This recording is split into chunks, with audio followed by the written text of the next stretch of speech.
በስመ አብ ወወልድ ወመንፈስ ቅዱስ አሐዱ አምላክ። በመላው ዓለም የምትኖሩ የልዑል እግዚአብሔር ቤተሰቦች በመድኃኔ ዓለም ኢየሱስ ክርስቶስ ስም በወላዲተ አምላክ ቃል ኪዳን በያላችሁበት ሰላም እግዚአብሔር ይድረሳችሁ። እንደምን ሰነበታችሁ? እንደምን ቆያችሁ?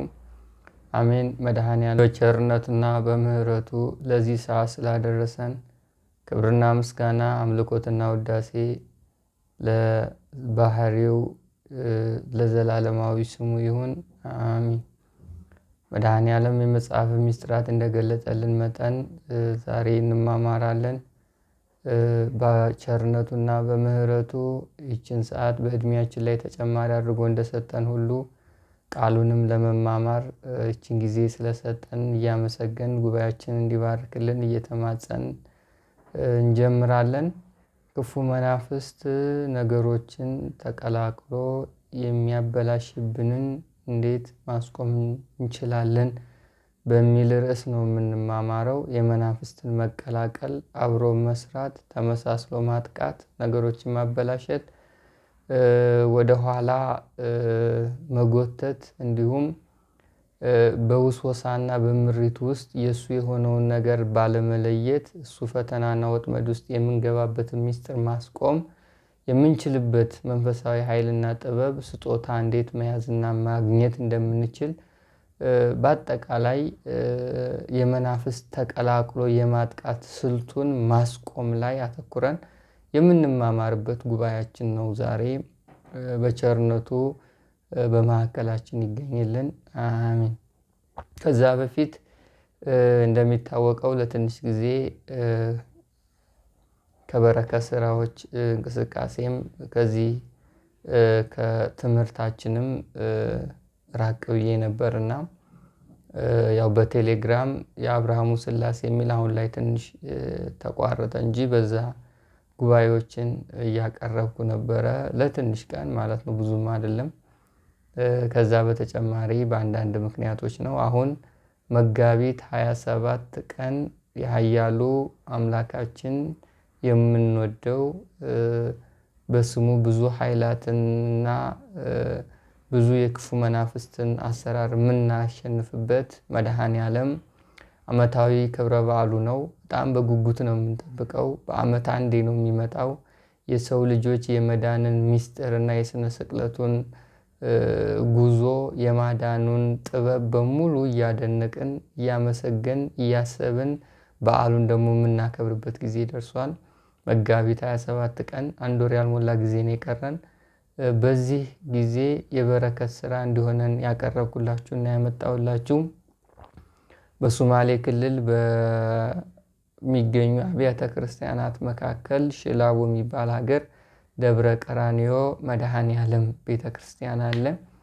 ይህ ቤተ ክርስቲያን ትንሽ ምእመናን ያሉት፣ አንድ ካህን ብቻ ነው የሚኖርበት። ቅዳሴ እንደ ልብ አይቀደስም። ከምእመናን ከ20 ያላነሱ ናቸው ቁጥራቸው። በአሕዛብ የተከበቡ ቦታ ነው እና ቤተ ክርስቲያኑን መስራት ጀምረዋል። እንደምታዩት መሰረቱን ጥለው ጀምረዋል። ግን አሁን ላይ አሸዋ የሚገለብጥ መኪና ከማጣት ስራውን ለማንቀሳቀስ የገንዘብ እጥረትም ስላለ ቆመዋል። የመጋቢቱ መድኃኔ ዓለም የበረከት ስራ አስራታችሁንም መባችሁንም ብትልኩልኝ ይህም ቤተ ክርስቲያንን መስራትና ማቋቋም ላይ በሰፊው እናገለግላለን ማለት ነው። የመድኃኔ ዓለም ቤተ ክርስቲያን ነው። ያገኘነውን በመድኃኔ ዓለም ዕለት ነው የምናስገባው፣ ለደብሩ ነው እና አስራታችሁን መባችሁን ለቸሩ መድኃኔ ዓለም ያሰባችሁትን ብትልኩልኝ ይህም ቤተ ክርስቲያን እንሰራለን ማለት ነው። በጣም የሚያሳዝን ቤተ ክርስቲያን ነው። ምዕመናን በቁጥር ትንሽ ነው። ለመስራት አሕዛብ ራሱ መኪናም ተኮናትረው ተከራይተው ከፍለው አሸዋ ለማስገልበጥ ራሱ አሕዛቦች ከልክለዋቸዋል። በቤተ ክርስቲያን እንዳይሰራ ቤተ ክርስቲያን የሚሆን ነገር እንዳታደርጉ የሚል አድማ የሚመስል ነገር እና በጣም በቦታው ያሳዝናል። ምእመኑም ትንሽ ነው። ቤተ ክርስቲያን ይፈልጋሉ። እነሱም ሂደው ተሳልመው ጸሎት ማድረግ የመድኃኔ ዓለምን ቅዱስና ክቡር የሆነውን የቅድስናውን ምስጢር መቀበል ይፈልጋሉና ለእኛም በረከት ነው፣ እነሱንም እናግዛለን። ሁላችንም በዚህ የበረከት ስራ እንድንሳተፍ በኃያሉ አምላካችን በመድኃኔዓለም ስም ጠይቃችኋለሁ። መድኃኔዓለም በቸርነቱ የዚህ ስራ በረከት ተሳታፊ አድርገን ያው በተለመደው አካውንት ሰብስበን እንልክላቸዋለን ማለት ነው። ወደ ትምህርታችን ስንመለስ ክፉ መንፈስ ተቀላቅሎ ነገሮችን የሚያበላሽብን እንዴት ማስቆም እንችላለን? የትኛውም መናፍስት እንደምናውቀው አንድ ካልሆነ፣ ካልተዳበለ፣ ካልተመሳሰለ ምንም መስራት አይችልም። በመዋሃድና በመቀላቀል አንድ በመሆን በመመሳሰል ነው ጥፋቱን የሚያጠፋው፣ የሚነዳን፣ ወዳልሆነ ነገር ውስጥ የሚከተል። የመናፍስትን ተቀላቅሎ የሚያደርገውን ውጊያ ማስቆም መቻል ማለት መናፍስትን ሙሉ ለሙሉ መቆጣጠር መቻል ነው። መናፍስትን ከተቆጣጠር ሰውኛ ባህሪና የኛ የሆኑ ሀሳቦችና ፍላጎት በህይወታችን ውስጥ እየተገበርን እድሜያችንን እንመራለን ማለት ነው። ግን ክፉ መናፍስት እየተቀላቀለ ሀሳባችንን፣ የህይወት መርሆቻችንን፣ እቅዶቻችንን እና እድሜያችንን ከታሪካችን ጋር ዘመናዊ በሚመስል ሽፋን በብዙ መንገድ ተወጣጥረን አይምሮአችን እንዲበላሽና እድሜያችን እንዲባክን ያደርገዋል። ይሄ በመቀላቀል ነው። ተቀላቅሎ አብሮ ድምጾችን አስተምሯል፣ ቋንቋዎችን አለማምዷል፣ ባህሪያቶችን ገንብቷል፣ የራሱ የሆኑ ስሜቶችን በህይወታችን ውስጥ አስቀምጧል። ይሄ በሙሉ ተቀላቅሎ ነው። ተቀላቅሎ የሚያየውን ያያል፣ የሚናገረውን ይናገራል፣ የሚያበላሸውን ያበላሻል፣ የሚንደውን ይንዳል፣ የሚያከሽፈውን ያከሽፋል። ተቀላቅሎ ስናቅድ ያቅዳል፣ ተቀላቅሎ ስናያያል፣ ተቀላቅሎ ስናስብ ያስባል፣ ተቀላቅሎ ነው ስንጸልይ ጸሎቱን ያበላሻል፣ ተቀላቅሎ ከአምላክ ጋር እንዳትገናኝ ያደርጋል፣ እንባህን ይይዛል፣ ልብህን ይደፍናል፣ ሰማይ እንዲዘጋ ያደርጋል፣ መንፈሳዊ ህይወት ግን ያቀጭጫል፣ ታሪክን ያበላሻል። ይህ ሁሉ ተቀላቅሎ ነው። መናፍስት በሰው ህይወት ውስጥ የሚያደርሱት ፈተና በሙሉ ተቀላቅለው ብቻቸው ምንም ማድረግ አይችሉም። ይህንን ማስቆም እንዴት ነው የሚቻለው የሚለውን ነጥብ ነው የምናየው።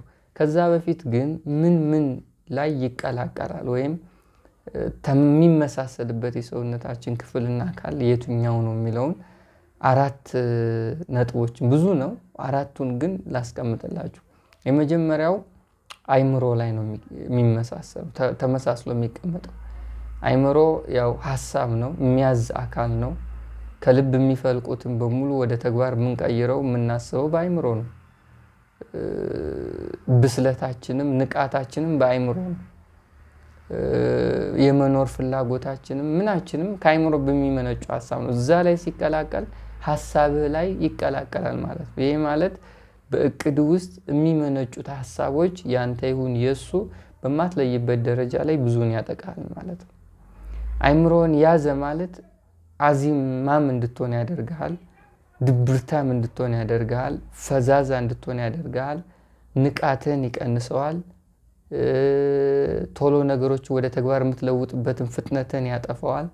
አይምሮ ላይ ሲቀመጥ ሀሳብ ሁሉ መልካም ወዳልሆነና የማይፈጸሙ በህይወትህ የማይሆኑ ከአቅምህ በላይ የሆኑ ሀሳቦች እንድታስብ ያደርጋል።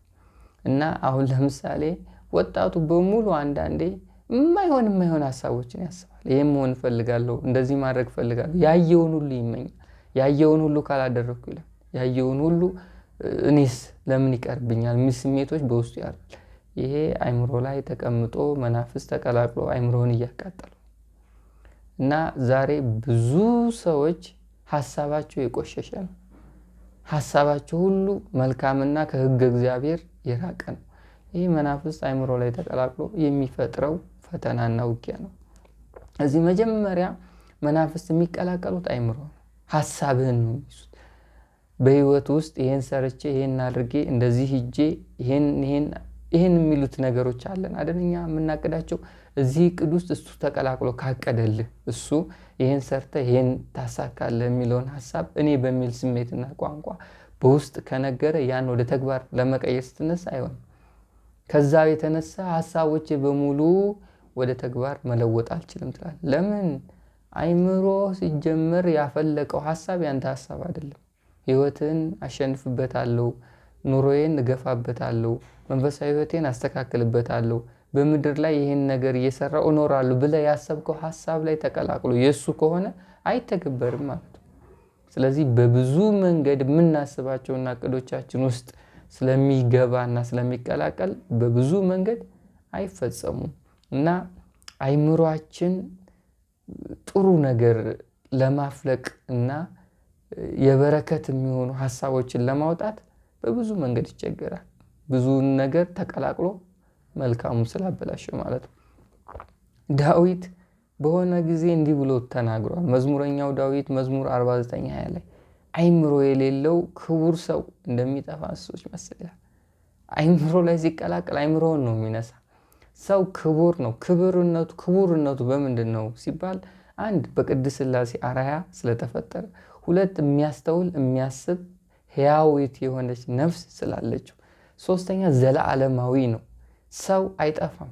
ነፍሱ ወይ ሲኦልም ትሁን ወይ ገነትም ትሁን ወይ ለመንግስተ ሰማያት ወይ ለገሃነመ እሳትም ትብቃ ዘለዓለም የምትኖር ነች።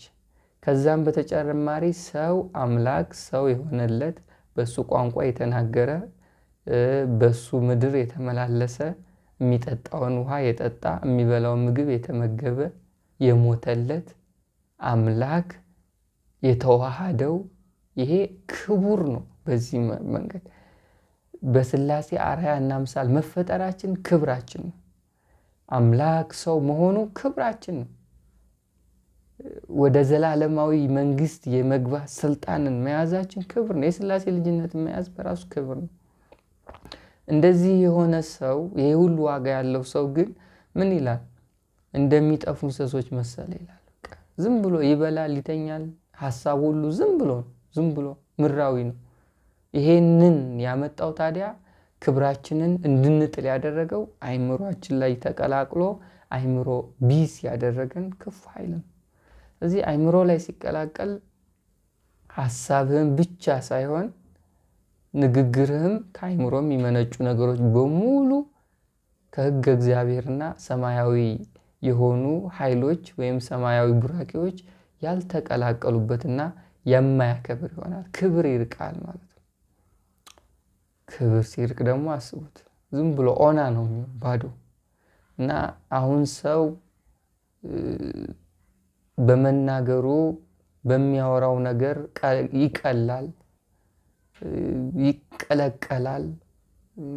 ዝም ብሎ ሰክሮ በየቱቦው ይወድቃል፣ ብቻውን ያወራል፣ በሱስና መዳፍንት ስር ውስጥ ይኖራል። ሀሳብ ሁሉ ቀመሩ ሁሉ ሀብትና ገንዘብ፣ ስልጣን፣ እውቀት እና መክበር ላይ ብቻ ነው። ይሄ አይምሮ የሌለው ሆነ ማለት አይደለም። ትንሹም ትልቁም ሩጫው ዓለማዊና ዘመናዊ በሚመስል ሽፋን ወደ ዲያብሎስ ስራ። ይሄ አይምሮ የሌለው ሰው ሆነ ማለት ተቀላቀለ ማለት ነው። ትንንሾቹ ልጆች በአልባሳት ይበላሉ። ወጣቶች ልጆች አነጋገራቸው ተቀይሯል። አስተሳሰባቸው ሌላ ነው። የሚያስደስታቸው ነገር ባዳ የሆነ ነገር ነው። ፍላጎቶቻቸው በሙሉ ከቤተሰቦቻቸው የአኗኗር ዘዴና ዘይቤ የወጣ ነው። ይህ አይምሮ የሌለው ሰው ክቡር የነበረ ሰው ወጣ ማለት አይደል። ይህን ሁሉ ያደረገው እንግዲህ አብሮ የተወለደ አብሮ ያለ አጅሬው ነው። ስለዚህ መጀመሪያ ሲቀላቀል አይምሮ ነው የሚነሳው። አይምሮ ሲነሳ ደግሞ ሀሳባችን በሙሉ አቅማችንን የሚመጥን ማንነታችንን የጠበቀ ኢትዮጵያዊነታችንን ያከበረ ሃይማኖታችንን ይዘት ውስጥ ያስገባ አይሆንም። ሀሳባችን ዝም ብሎ ይሆናል። ዝም ብሎ አሁን ዝም ብሎ አይደለ የምንኖረው። ዝም ብሎ በመንፈስ አይን እንደው በአምልኮት አይን ስታዩት ይቻለም ዝም ብላ ነች። በቃ ዝም ብላ እንኳን ይቻለም ኢትዮጵያ ራሱ በብዙ ነገር የተበላሸ ነገር አለ። ይሄ ግን በአምልኮት አይን ስናየው ነው። ዝም በስጋ አይን ካየነው ስጋ ነው። በአምልኮት አይን ስናየው ነው ከጥሬ ነገሩ ባሻገር ነገሮችን የምናየው። ዛሬ በጣም አስቸጋሪ ነው። ስለዚህ ይሄ ሀሳብ ላይ መቀላቀል ብዙን ነገር ከቃል ኪዳን ኃይል ከአምላክ ፈቃድና ትእዛዝ ከሕጉ ወጥተን አረማዊነትን የመጓዝን ምስጢር እንድንላበስ አድርጎናል። እና መጀመሪያ የሚቀላቀለው አእምሮ ላይ ነው። ሁለተኛ ልብ ላይ ሲቀላቀል ልጄ ሆይ ልብህን ስጠኝ ይላል ሰሎሞን። ከኔ ጋር ሁን ማለት ነው። ልብ ባለበት መዝገብህ አለ። አሁን ልባችን ዝም ብሎ የሚበተን አይነት ከሆነ የማይጨበጥ ከሆነ እንደዛው ነው የሚሆነው። ልብ ላይ ሲቀመጥ ዋናውና ዓላማው እንዳይከፈት እና አምላክህን የምታይበት አቅም እንዳታገኝ ማድረግ ነው። ልብ ላይ ሲቀላቀል የጥርጣሬውን ኃይል እንድትላበስ ማድረግ፣ እውነተኛ የሆኑ ስሜቶችን ከህይወትህ ማራቅ፣ እውነት ከህይወትህ እንዲወጣ ማድረግ። ብሎ የሚሙለጨለጭ አይነት ሰውን ለማስደሰት ሁኔታዎችን ለማለፍ ለማስቀየስ ምንለው ቋንቋ የለም። የሚሙለጨለጭ ከእውነት ጋር የማይስማማ አይነት ባህሪ ይኖራል ልብ ላይ ሲቀላቀል። ልብ ሲቀላቀል አምላክህን ማየት ፈልገህ አታየው። ጸሎትህ እንዲያርግ ፈልገህ አያርግም። ኃይል አይኖርም። ይሄ ክፉን ኃይል የሚያሸንፍ ኃይል፣ ጠላትህን ዝም የሚያደርግ ኃይል፣ ከውስጥ የሚሯሯጠውን የሚያስጨንቅህን የሚያቃዥህን ጸጥ የሚያደርገው ኃይል በሙሉ ይሸሻል ልብ ላይ ሲቀላቀል። እየጸለይን እያመለክን እየተጠመቅን እያስቀደስን የመናፍስቱ ፈተና ረገብ አልል ካለ ልብ ላይ የተቀላቀለ ነገር አለ ማለት ነው። ሰው ልቡ ላይ ሲቀላቀል 30 ነው የሚሆነው ባህል። የሆነ ጊዜ ቅዱስ ያደርገዋል፣ የሆነ ጊዜ እርኩስ ይሆናል፣ ደግሞ የሆነ ጊዜ መጽዋች ይሆናል፣ የሆነ ጊዜ ምንድነው እንደዚህ ቄሪርር ማለት ብለን ለራሳችን ግራ ይገባናል። ይሄ የልብ ጉዳይ ነው። ይሄ ልብ ጉዳይ እና ልብ ላይ ሲቀመጥ ምን አይነት ሰው እንሆናለን የሚለውን ለመመለስ ትንቢተ ኤርምያስ 17:9 ላይ እንሂድ። የሰው ልብ ከሁሉ ይልቅ ተንኮለኛ እጅግም ክፉ ነው ይላል። በጣም ተንኮለኛ ይሆናል የሰው ልጅ። ይሄ ልብ ላይ ሲቀመጥ ነው። ራስ ወዳድነት፣ ተንኮል፣ ክፉ ባህሪ የዲያብሎስ መገለጫዎች የሰው አይደሉም። ግን ልብ ላይ ሲቀመጥ ተንኮለኛ ትሆናለህ። ልብ ላይ ተቀምጦ ነው ዛሬ እየነዳ ሀገሪቱን በሙሉ ጣዖት አምላክ ያደረገው። አሁን በየቤቱ ከሰፈር እኮ አይጠፋም፣ ጠንቋይ አይጠፋ፣ የሚያሟርት አይጠፋ፣ ጨሌ የያዘ አይጠፋ፣ አቴቴ የያዘ አይጠፋም። በየቦታው እኮ ትልልቅ የሚባሉ ከበርቴዎች፣ ትልልቅ ፎቅ የሰሩ የከበሩ ሰዎች ውስጥ ጣዖት አለ። ጣዖት ስልጣን ውስጥ ጣዖት አለ። ከፍታ ውስጥ ጣዖት አለ። ዝና ውስጥ ጣዖት አለ። እውቀት ውስጥ ጣዖት አለ። ምን ይደረግ ታዲያ? ተንኮለኛ ሆን ማለት አይደለም። ቀደም ሲል እግዚአብሔርን ጠይቆ ከፍታ ላይ መውጣት፣ እግዚአብሔርን ጠይቆ መበልጸግ፣ እግዚአብሔርን አስደስቶ ስልጣን መያዝ፣ እግዚአብሔርን አስደስቶ በመንፈሳዊ ሕይወትና በጸጋ በሞገስ መኖርን ያጠፋ እኮ በቃ ያቀርቷል። አሁን የሆነ ነገር ስንፈልግ በድብቅ ወይ ጠንቋይ ጋር፣ በድብቅ ወይ ከቤተሰብ የወረስነው ዛር ጋር፣ በድብቅ ወይ የአሕዛቡን የኢሉሚናቲውን ዓለም መቀላቀል፣ በድብቅ በስውር።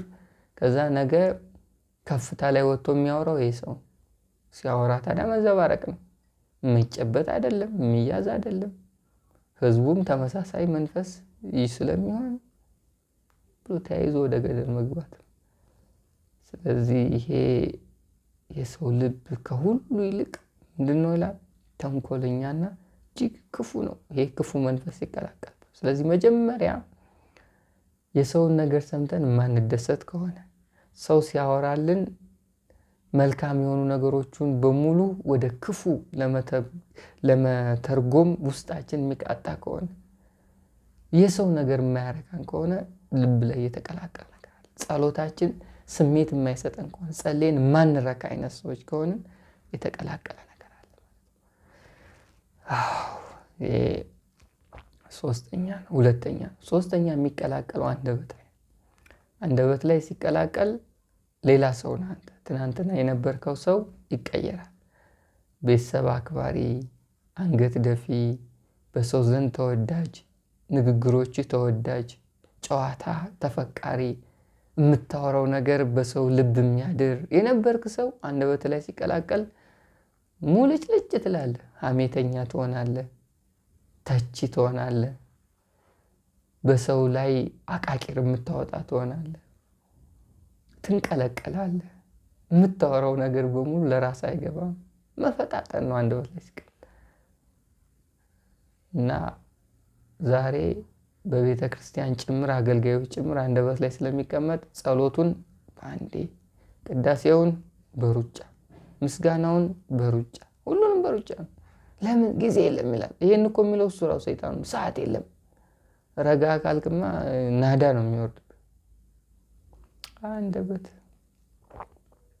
አንደበት ላይ ሲቀመጥ ይሄ ነው። አንደበት ላይ ሲቀመጥ ክብራችን እንጥላለን። ሰውኛ ባህሪያችን ይበላሻል።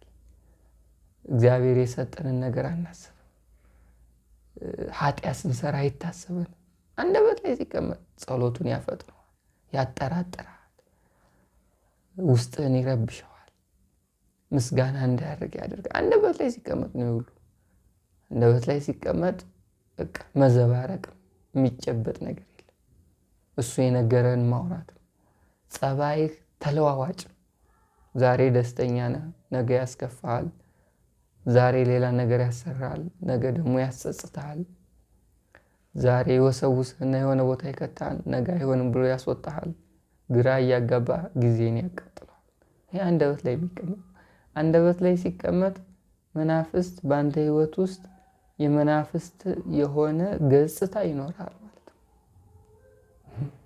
ስለዚህ ስንጸልይ አስረን አቁም ብለን መናፍስቱን አግተን ስናወራ አንደበታችን እየጠበቅን ካልሆነ ብዙውን ጊዜ አንደበት ላይ ይቀላቀል። ብዙ ነገር ነው የሚያበላሸው አንደበት። መጽሐፈ ሲራክ ምዕራፍ 28 ቁጥር 25 ላይ የሚል ቃል እናገኛለን። ነገርን መጥነህ ብትናገር በአንደበትም አርምሞን ብታኖር ባማረ በተገባ ነበር። አንደኛ ነገርን መጥነህ መናገር፣ ሁለተኛ አርምሞ። ብዙ ከመናገር ብዙ መስማት ይላሉ አባቶች። አፍ አንድ ነው፣ ጆሮ ሁለት ነው። ለምን እንደዚህ ተፈጠረ ብትሉ ብዙ ሰምተን ትንሽ እንድናገር ነው ሲሉ ሰማለሁ። እና ይሄ መናገር በጣም አስቸጋሪ ነገር ነው። ብዙ ነገሮችን አብሮ መናፍስ ተቀላቅሎ ስለሚያወራ ነው። ሲራክ እንዲህ ይላል በሌላ ርዕስ ላይ፣ በሌላ ምዕራፍ ላይ 28-23 ላይ ዳግመኛ በአንደበት እንዳትሰናከል በሚያድንህም ጠላትህ ፊት እንዳትጥልህ ተጠበቅ።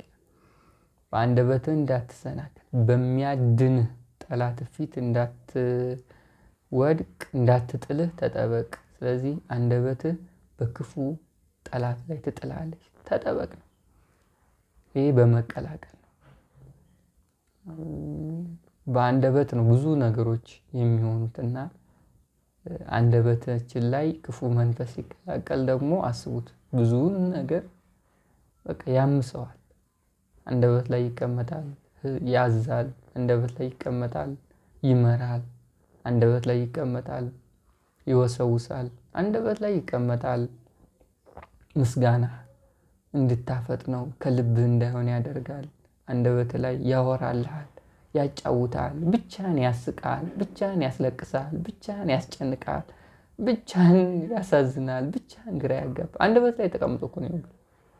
ሰው ብቻውን ይስቃል፣ ብቻውን ያለቅሳል። ምንድን ነው ታዲያ? ይሄ አስቸጋሪ የሆነ የመቀላቀል ባህሪ ነው።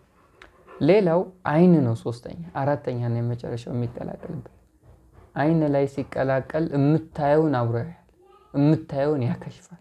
አይን ላይ ሲቀላቀል በተለይ በአይን የሚጠፉ ነገሮች አሉ።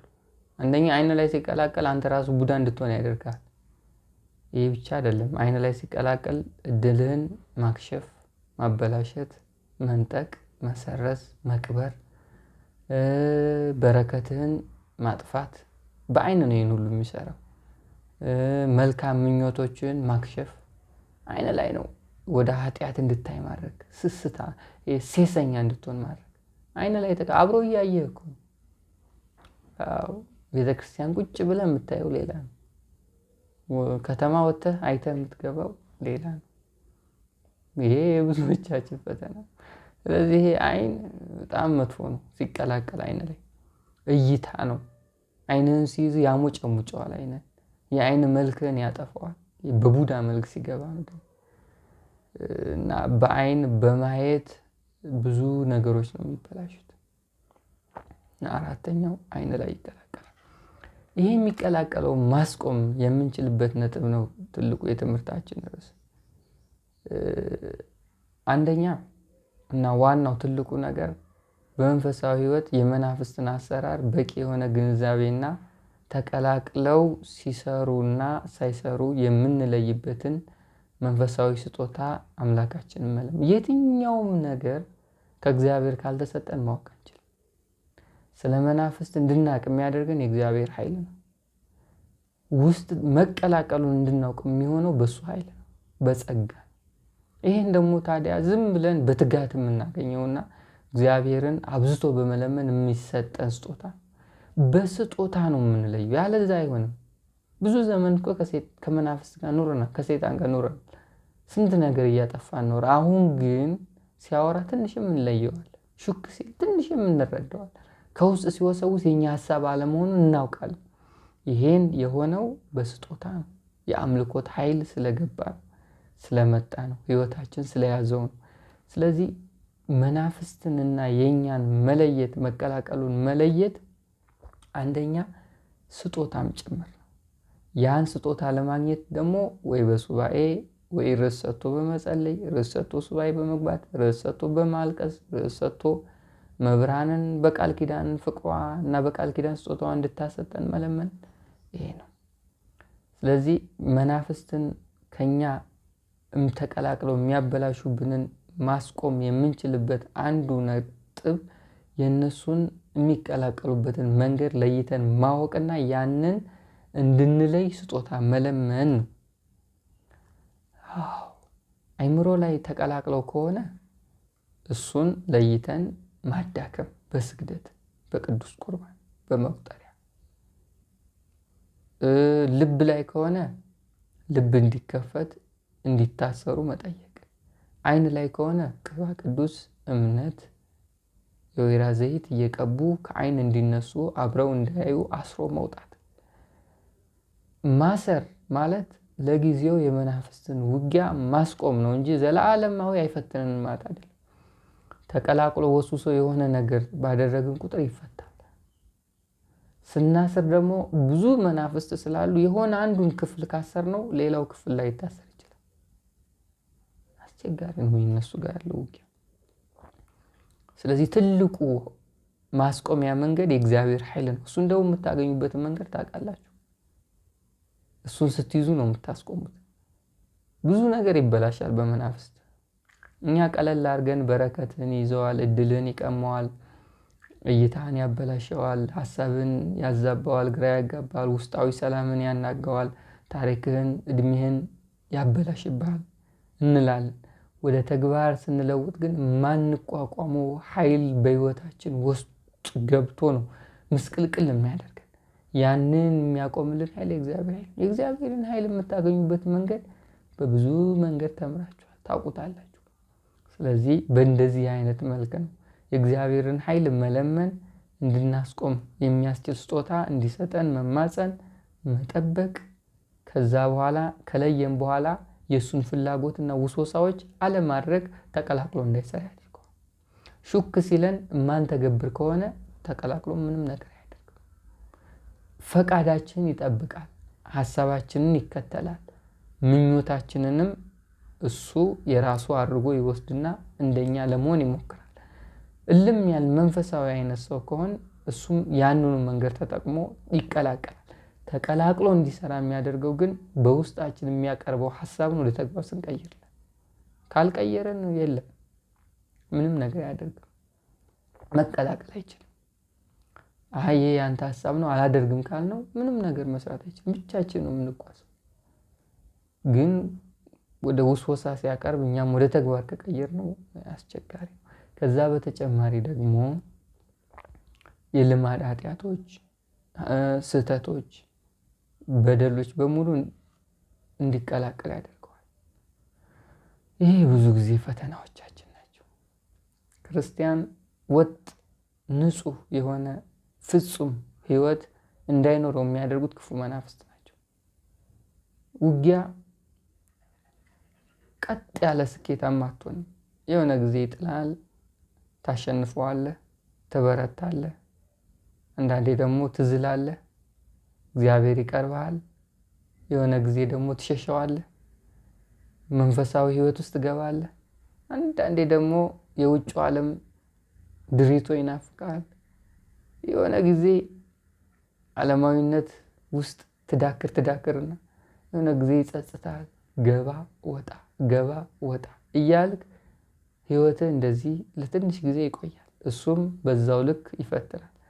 ግን በዚህ ውስጥ ታዲያ አንተ እየተለማመድከው ትመጣለህ። ኤክስፒሪየንስ ይኖራል። መናፍስት ምን ያህል እንደሚሄዱ፣ ምን እንደሚያደርጉ፣ እንዴት እንደሚሰሩ፣ እንዴት እንደሚጥሉ ትማራለህ፣ ታውቃለህ፣ ትገነዘባለህ፣ ታጠናለህ፣ ታስተውላለህ። ከዛ በኋላ እግዚአብሔር ራሱ ፍጹም ያደርጋቸዋል አይደል የሚለው ሐዋርያው ቅዱስ ጴጥሮስ በመልእክቱ ላይ ወደ መናፍስትን መቆጣጠር ደረጃ የምትደርስበት ጊዜ አለ። ያን መጠበቅ ነው።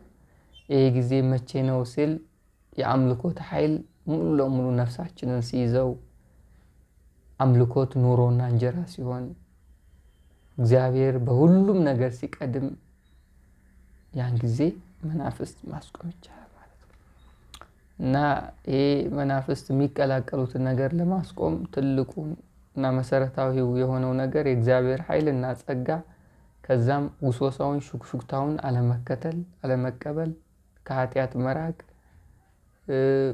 ውጊያ ደግሞ ቀጥ ያለ ነገር ነው ብለን አለመጠበቅ ነው። ከዛ በሚጥለን በምንነሳበት በዚያ ውስጥ እውቀቶችና ልምዶችን ማካበት። በእነዚህ አይነት መንገድ ጠላትን የሚቀላቀለውና የሚያበላሽብንን ነገር እንገታዋለን። በመጠኑም ቢሆን እንይዘዋለን ማለት ነው። መድኃኔዓለም በቸርነቱ የክፉ መናፍስት ውጊያዎችና ፈተናዎች በሙሉ ያርቅልን፣ ለበረከት ያብቃን። አሜን። ወስብሐት ለእግዚአብሔር። ይቆያል።